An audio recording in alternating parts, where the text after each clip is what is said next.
تحياتي. الموت هو الحقيقة الواحدة التي يؤمن بها كل البشر، ورغم هذا الإجماع الشامل فوقوعه لا يزال دائما حدثا مزلزلا ثقيل الوطأ على كل النفوس.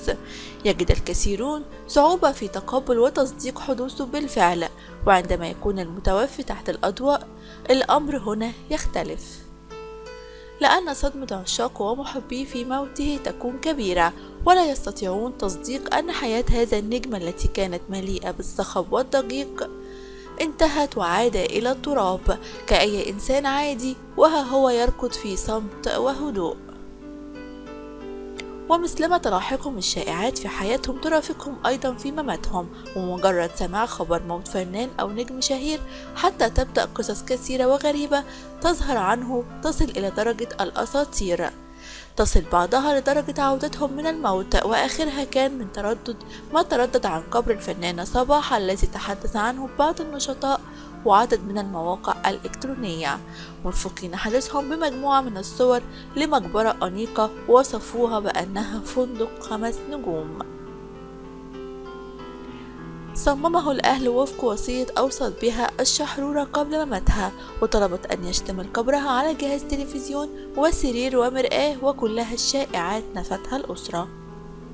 والبداية هتكون مع عبد الحليم حافظ.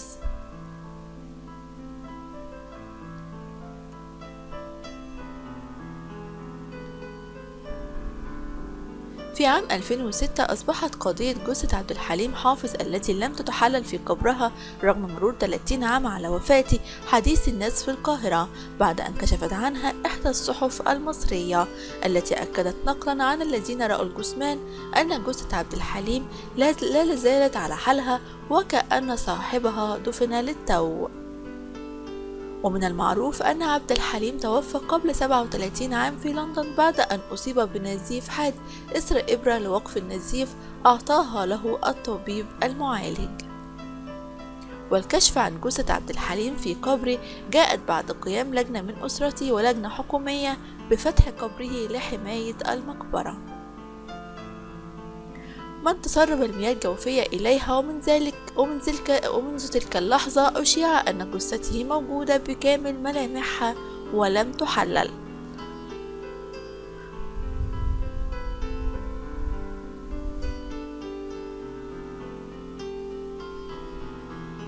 وذكرت الصحيفة التي نشرت الخبر أن فريقا تشكل من أسرة المطرب الراحل ضم 2 من حراس مقبرته بمنطقة البساتين ومثلهم من المشايخ، وأكدوا أن عبد الحليم ما زال محتفظا بالصورة التي فارقنا بها بشعره الأسود وجسده النحيل حتى رموشه وملامح وجهه كاملة حسب الصحيفة.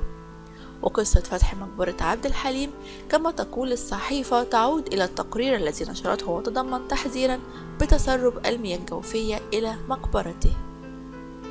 وخاطبت الأسرة محافظة القاهرة للتدخل لإنقاذ مقبرة حليم، لكن لم يستجب المسؤولين لهم، ما اضطرهم إلى استدعاء مكتب متخصص ومسؤول عن الحد من مخاطر البيئة برئاسة الدكتور عصام عبد الحليم، وهو مركز تابع لجامعة القاهرة، وقدم تقرير للأسرة يتضمن أن الخطر قادم فعلا ولا بد من حماية المقبرة. وفي نهاية تقريره أوصى باللجوء إلى محافظة القاهرة باعتبارها الجهة التي تمتلك أجهزة متخصصة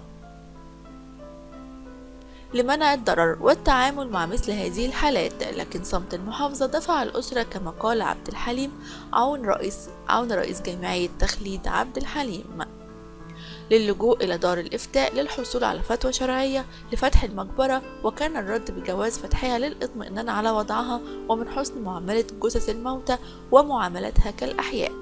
وقال عون إن الأسرة برئاسته وبحضور زينب الشناوي ابنة الحاجة علية والحاجة فردوس ابنة خالد عبد الحليم ومحمد شبانة ابن شقيق عبد الحليم، في حضور 2 من حراس المقابر وهو محمد حسن صاير وابن محمد ومؤذن ومقيم شعائر صلاة مسجد الدندراوي، حضروا أثناء فتح المقبرة. صورة لمقبرة الراحل عبد الحليم حافظ.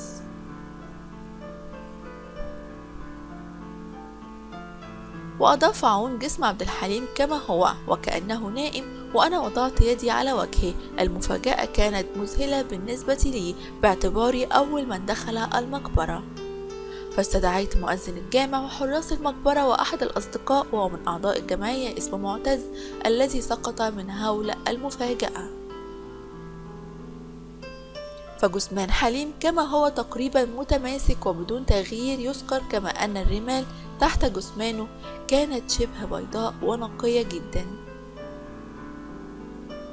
كما نشرت تصريحات الشيخ ناصر مؤذن مسجد الدندراوي الذي أكد كلام عون قائلا: رأيت عبد الحليم كما هو مغمض العينين ورأسه كما هي وأنفه وشعره. وهذا المشهد ليس خرافة بل حقيقة أشهد بها بعد أن طلبت مني الأسرة متابعة إجراءات فتح المقبرة وتنفيذ ما جاء بالفتوى الشرعية بفتحها. الموسيقار الراحل محمد عبد الوهاب.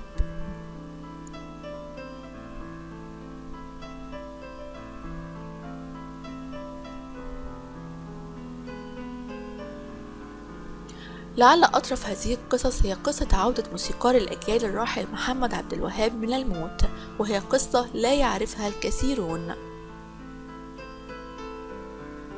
وقد حكاها بنفسه في أحد التسجيلات الإذاعية القديمة عندما قال متذكرا إنه عندما كان يبلغ من العمر 2 حدثت له وعكة صحية أفقدته الوعي، فظنت عائلته أنه قد مات، وامتلأ منزل الأسرة بالبكاء والنواح. لكن فجأة وأثناء غسل الطفل محمد عبد الوهاب عاد إلى وعيه باكيا، فتحول الحال في منزل الأسرة إلى سعادة وضحك بالطفل الذي عاد من الموت قبل جنازته بدقائق. الراحلة سعاد نصر.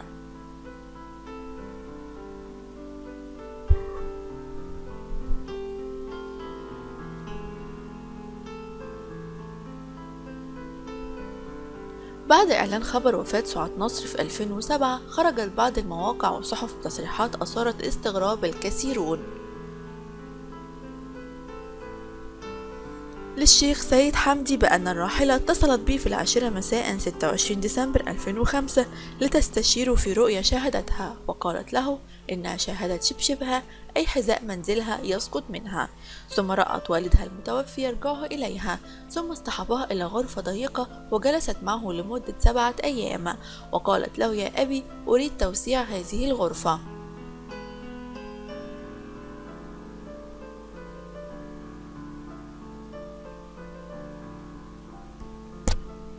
ويضيف الشيخ سيد مفسر الأحلام أن هذه الواقعة كانت في يوم احتفالها بعيد ميلادها، وهو اليوم السابق مباشرة لذهابها للمستشفى، وقال لها إن الحذاء يرمز للسير، فإذا سقط فإن ذلك يعني الوقوع في ورطة أو مصيبة عاجلة، أما الغرفة الضيقة فهي قبرها، والأيام ال7 اكتمال الأسبوع أو العام وصولا ل 2007.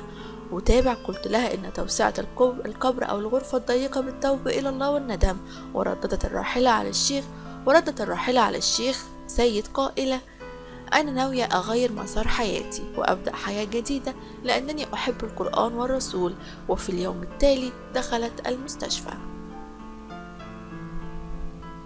وخرج بعض أقرباء الراحلة منها زوجة أخيها وابنتها لنفي هذا الكلام، واصفين إياه بالأساطير المفبركة. الراحلة أم كلثوم.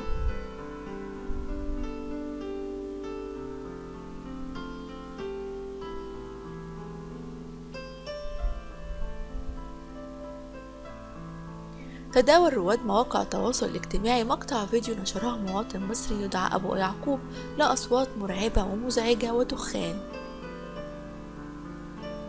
قال إنها تخرج من قبر سيدة الغناء العربي أم كلثوم بسبب تعذيبها، ووضع الفيديو على موقع يوتيوب يتضمن خلفيات قام بتركيبها على هذه الأصوات. وتبينت ردود الفعل حول ما تضمنه هذا الفيديو الذي شاهده الملايين، حيث صدقه البعض مشيرا إلى أن هذا هو عذاب القبر، باعتبار أن الغناء والطرب من الأعمال التي تغضب الرب. وفي الوقت نفسه استقبله البعض بالاستهجان الشديد، واصفين وضعه بالأحمق. لأنه لا يستطيع لا هو ولا غيره تحديد مصير أي شخص، مشيرين إلى أن مثل هذه الفيديوهات تشوه صورة الإسلام، بينما تعجب البعض الآخر لأن صاحب الفيديو تدخل في أمر غيبي. وأكد رجال دين ومشاهدين لمقطع الفيديو أن ما يدعيه بعيد عن الحق والحقيقة، وأنه مجرد افتراءات وتضليل يصنعها جهلة ومتعصبون لا يفقهون في الدين. كما حذره الدكتور سعد الهلالي أستاذ الفقه المقارن بجامعة الأزهر من الحديث في الغيبيات التي لا يعلمها إلا الله.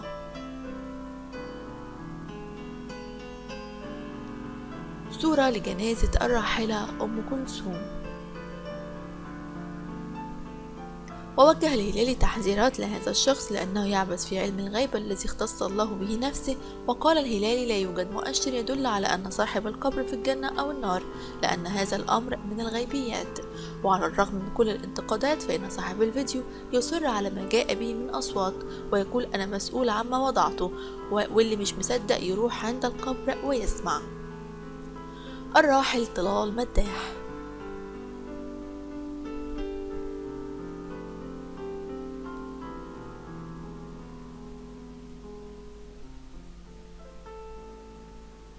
في عام 2008 تداول رواد مواقع التواصل الاجتماعي مقطع فيديو يظهر ثعابين وأفاعي كثيرة تخرج من قبر المطرب السعودي طلال مداح، في إشارة إلى أن هذا هو الثعبان الأقرع الذي يعتبر إحدى علامات عذاب القبر.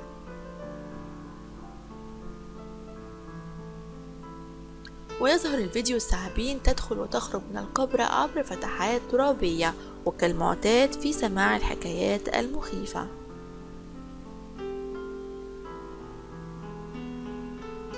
عن الثعبان الأقرع الذي يسكن القبور المراد لها الابتلاء به حسب روايات وحكايات بعض المشايخ.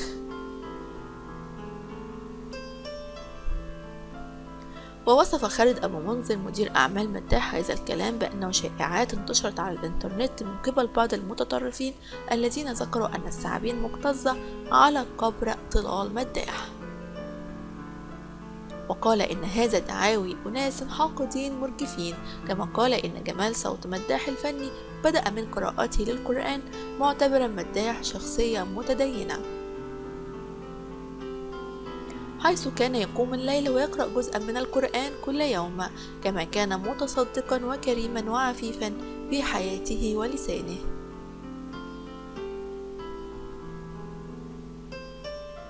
ومداح هو مغني وملحن سعودي يعتبر رائد الحداثة في الأغنية السعودية في القرن العشرين، اشتهر بالعديد من الأغاني،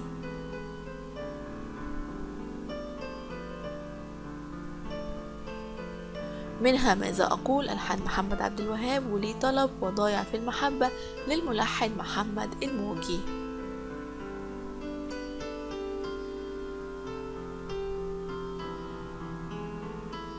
كما تغنى من ألحان كبار المطربين مثل وردة الجزائرية وفايزة أحمد وسميرة سعيد.